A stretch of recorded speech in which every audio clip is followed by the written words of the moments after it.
تو آج ہم قرآن کی 85ویں سورت البروج کی بات کریں گے۔ اس میں ایک ایسی زبردست کہانی ہے، ایک ایسا گہرا پیغام ہے جو ایمان، آزمائش اور اللہ کے انصاف کے گرد گھومتا ہے۔ چلیے اس کو سمجھنے کی کوشش کرتے ہیں۔ سورت شروع ہی ہوتی ہے کچھ بہت ہی عظیم و شان قسموں سے۔ اللہ تعالیٰ قسم کھا رہے ہیں کس چیز کی؟ برجوں والے آسمان کی، یعنی ستاروں سے بھرے آسمان کی، اس دن کی جس کا وعدہ ہے یعنی قیامت کے دن کی، اور پھر ہر گواہ کی اور اس چیز کی جس کی گواہی دی جا رہی ہے۔ سوچئے اتنی بڑی قسمیں، مطلب صاف ہے کہ آگے جو بات آنے والی ہے وہ کوئی معمولی بات نہیں بلکہ انتہائی سنگین ہے۔ اور یہ قسمیں، یہ کوئی عام قسمیں نہیں ہیں، بالکل نہیں۔ یہ تو ایک آسمانی گواہی قائم کر رہی ہیں۔ گویا ہمیں کہا جا رہا ہے کہ اب پوری توجہ سے سنو کہ آگے کیا آنے والا ہے۔ آخر ایسا کیا ماجرا تھا، ایسی کیا کہانی تھی جس کے لیے پوری کائنات کو گواہ بنایا جا رہا ہے؟ ان زبردست قسموں کے فوراً بعد سیدھا پوائنٹ پر آتے ہوئے ایک اعلان ہوتا ہے۔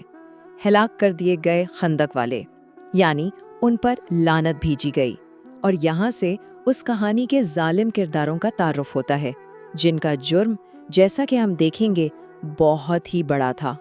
تو اب آتے ہیں اس کہانی کے مرکزی حصے کی طرف۔ یہ قصہ ہے اصحاب الاخدود یعنی خندق والوں کا۔ یہ ایک ایسی قوم کی داستان ہے جن کی ایمان کا امتحان آگ کی ایک بھیانک بھٹی میں لیا گیا۔ قرآن پاک اس منظر کو اس طرح بیان کرتا ہے کہ تصویر آنکھوں کے سامنے آ جاتی ہے، ایک بہت بڑی خندق اور اس میں بھڑکتے ہوئی آگ جس میں مسلسل ایندھن جھونکا جا رہا تھا۔ آپ تصور کیجئے، یہ ظلم کی انتہا تھی۔ لیکن ظلم صرف آگ جلانے تک ہی نہیں رکا، بلکہ اس سے بھی آگے بڑھ گیا۔ یہ ظالم لوگ اس خندق کے کناروں پر بیٹھے ہوئے تھے اور مومنوں پر جو ظلم ہو رہا تھا اس کا تماشا دیکھ رہے تھے۔ سوچنے کی بات ہے یہ کیسی بے حسی تھی۔ یہی چیز ان کے جرم کو اور بھی سنگین بنا دیتی ہے۔ یہ سب کچھ سن کر ظاہر ہے ذہن میں فوراً ایک سوال اٹھتا ہے، آخر ان مومنین کا جرم کیا تھا؟ ایسی کون سی خطا تھی جس کی اتنی بھیانک سزا دی جا رہی تھی؟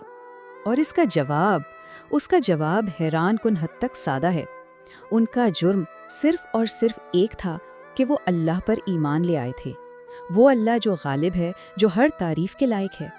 تو یہ معاملہ کسی اور چیز کا نہیں بلکہ سیدھا سیدھا عقیدے کا تھا۔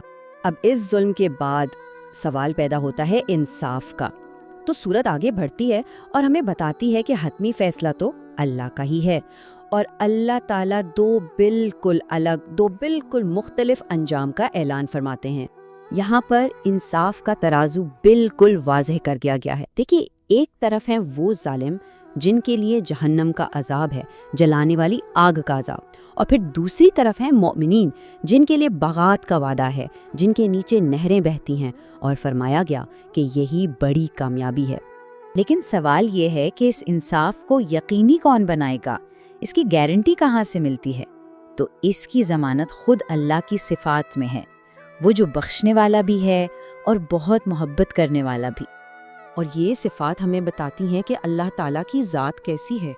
وہ الغفور ہے، بخشنے والا، الودود، بہت محبت کرنے والا، وہ عظیم عرش کا مالک ہے، اور سب سے بڑھ کر وہ جو چاہتا ہے کر گزرتا ہے۔ تو یہی قدرت اور یہی رحمت ہے جو اس کے ہر وعدے کو سچا ثابت کرتی ہے۔ مگر اس رحمت اور محبت کے ذکر کے ساتھ ساتھ ایک بہت سخت وارننگ بھی ہے۔ بے شک تمہارے پروردگار کی پکڑ بہت سخت ہے۔ یہ اس بات کی یاد دہانی ہے کہ اس انصاف کے پیچھے بے پناہ قوت اور طاقت بھی موجود ہے، اور اس کی مثالیں تاریخ میں موجود ہیں۔ تاریخ خود اس کی گواہ ہے۔ فرعون اور اس کے لشکروں کا کیا ہوا؟ قوم سمود کا کیا انجام ہوا؟ یہ واقعات ہمیں یاد دلاتے ہیں کہ کوئی کتنا بھی طاقتور کیوں نہ ہو، اللہ کی قدرت کے دائرے سے باہر نہیں نکل سکتا۔ تو اب آتے ہیں اس بات پر کہ یہ جو پوری کہانی ہے، یہ زبردست پیغام اور یہ وعدے ہیں، یہ آئے کہاں سے ہیں؟ اس کا سورس کیا ہے؟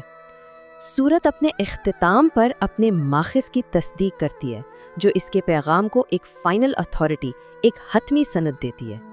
اور وہ سند یہ ہے کہ یہ کوئی انسانوں کی بنائی ہوئی کہانی نہیں ہے، ہرگز نہیں، بلکہ یہ قرآن مجید ہے، ایک بزرگی والا قرآن جو لوح محفوظ میں لکھا ہوا ہے۔ یعنی ایک ایسی محفوظ تختی پر جہاں اس میں کسی بھی قسم کی تبدیلی یا غلطی کی کوئی گنجائش ہی نہیں۔ یہ ہمیشہ سے محفوظ ہے اور ہمیشہ محفوظ رہے گا۔ تو آخر میں سوال یہی ہے کہ ایمان اور استقامت کی یہ 1400 سال پرانی داستان آج ہمارے لیے کیا معنی رکھتی ہے؟ یہ کہانی ہمیں ایمان پر ثابت قدم رہنے کا سبق دیتی ہے۔ یہ ہمیں ظلم کے انجام سے آگاہ کرتی ہے اور اللہ کے انصاف پر یقین کو مضبوط کرتی ہے۔ یہ ایک ایسا پیغام ہے جو وقت کی قید سے، زمان و مکان کی حدود سے بالکل آزاد ہے۔